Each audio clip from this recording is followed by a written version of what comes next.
American marching band history, there is one band that shines through them all. The Florida Agricultural and Mechanical University Marching Band has changed marching band history by being one of the first African American marching bands and by using a unique marching sound and style. Marching bands date back to ancient Roman times when they used musicians for communication in their military. In the early years of marching, bands started as traveling musicians who performed nationwide. African American marching bands' primary function was to dictate military life in military camps. Most of the musicians were drummers, fifers, and trumpeters. When the Civil War began in 1861, brass instruments were used and started to be the instrument of choice in America. Black musicians were used to encourage other black men to join the army. By the end of the war, 190,000 black men had been inducted as members of the United States Colored Troops, and each black regiment had its own band. Eventually, universities began to form marching bands of their own for football games. At the time, the most popular form of black entertainment were minstrel shows, which featured white people in blackface forming various stereotypes.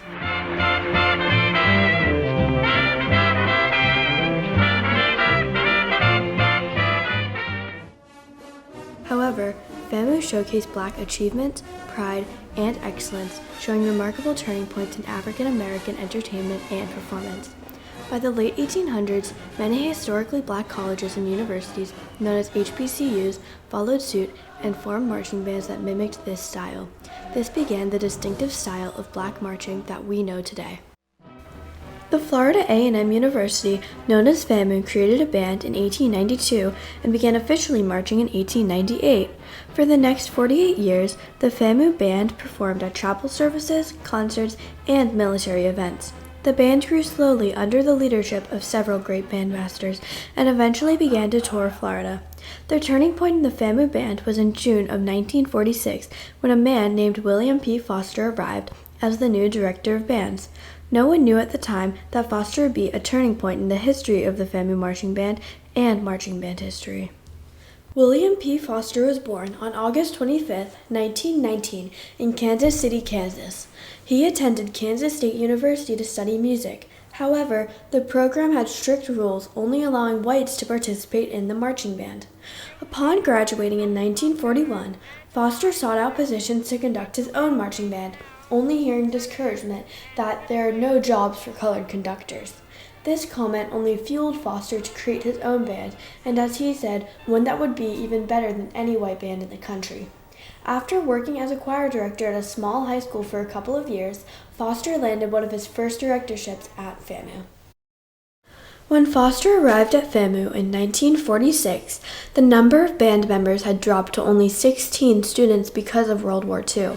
Foster's hard work and dedication helped him reach his dreams of having 100 band members, later inspiring the name the Marching 100.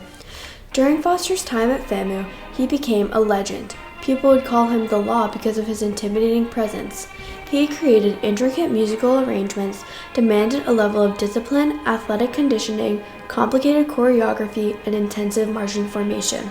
He required music to be learned by memory, and band members were required to exercise to ensure that their bodies would be up to the task of high-energy dancing while playing instruments. What he produced from the FAMU Marching 100 was something that has never been seen before in U.S. marching history. People all over the U.S. began to talk about the band, hoping to see their famous move called the snake walk. The band was able to fit 6 steps per second during this maneuver, and as Foster himself put it, it slides, slithers, swivels, rotates, shakes, rocks, and rolls. Even today, the snake walk is an integral formation for the band.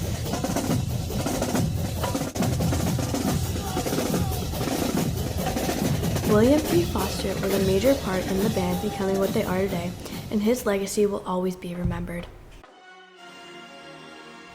By the 1960s, racial tension in America was at its peak. In spite of all of this, the FAMU band had many bright moments. The hundreds of FAMU were about to shine as the premier marching band in America.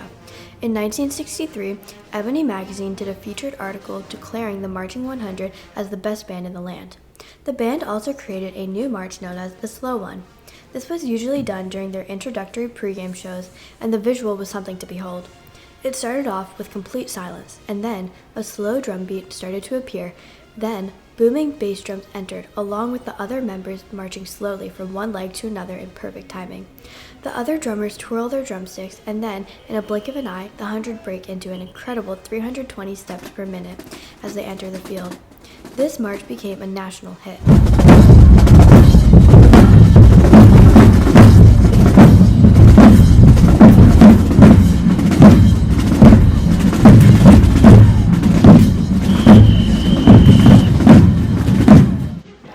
By the 1980s, the 100 had become nationally recognized and appeared in commercials for Coca-Cola, Pepsi, and Welch's grape juice, and were even featured on news shows like 60 Minutes, PM Magazine, and 2020, all of which were seen by millions of people.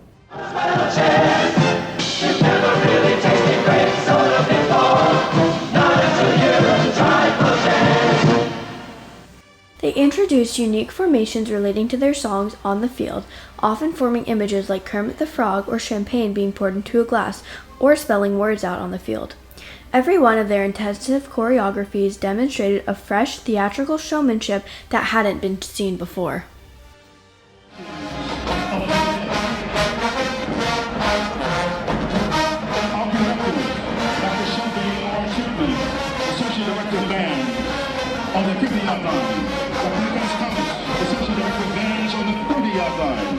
Mr. Raj Young Paul, Director of Tubas on the 30-yard line.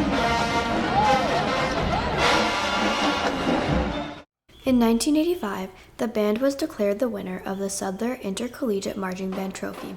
This was the highest honor that could come to a college marching band in the U.S., and the first time that an HBCU had received the coveted award. By the 1990s, the Marching 100 had the largest tuba section in the U.S., and Sports Illustrated listed them as the best college marching band in the country. The band also represented Florida while performing in both of President Bill Clinton's inaugural parades. All of these achievements were under Foster's fearless dedication and leadership. Foster retired from the band in 1998. Following his retirement, there have been events of hazing over the years. FAMU dealt with the issue swiftly, and the band has been without incident since 2011. Dr. William P. Foster passed away on August 28, 2010. The man behind the baton died peacefully at 91. After his death, people celebrated his life by playing one of his favorite songs and sharing stories about him. He was a visionary and worked tirelessly to change the course of marching band history one step at a time. Today, the Marching 100 has almost 450 members, holding the record for the world's largest marching band tuba section. It is considered one of the premier marching bands in the U.S., playing at 5 NFL Super Bowls, 2 Summer Olympics, Paris Fashion Week, and 3 presidential parades. They were the only marching band elected by the French government to be the official U.S. representative for the bicentennial Bastille Day, and there are no signs of slowing down. The FAMU marching band represents many turning points in history by deviating from traditional marching band style, persisting through racial conflicts and civil rights movements, and the band's extreme dedication to discipline and excellence in music and athleticism. All of this makes the Marching 100 the icons that they are today, and Foster's legacy will remain with us forever. The great writer Louis Grizzard of the Atlanta Journal-Constitution once said, "If you've seen one marching band, you've seen them all, with the possible exception of A&M." Well, I would say this, that I gave my life to the Florida A&M University Band, and I tried in every way and in every manner to hold the highest standards possible and to bring about an achievement that the university and the state of Florida would be proud of. And so that would probably be my legacy to leave for the band and for myself. And a wonderful legacy it is indeed. Well, I've enjoyed chatting with you, the founding father of Florida A&M's renowned Marching 100. Thanks so much for being with us, and we want to see many more years of you, Dr. Foster, in the stands. I hope so.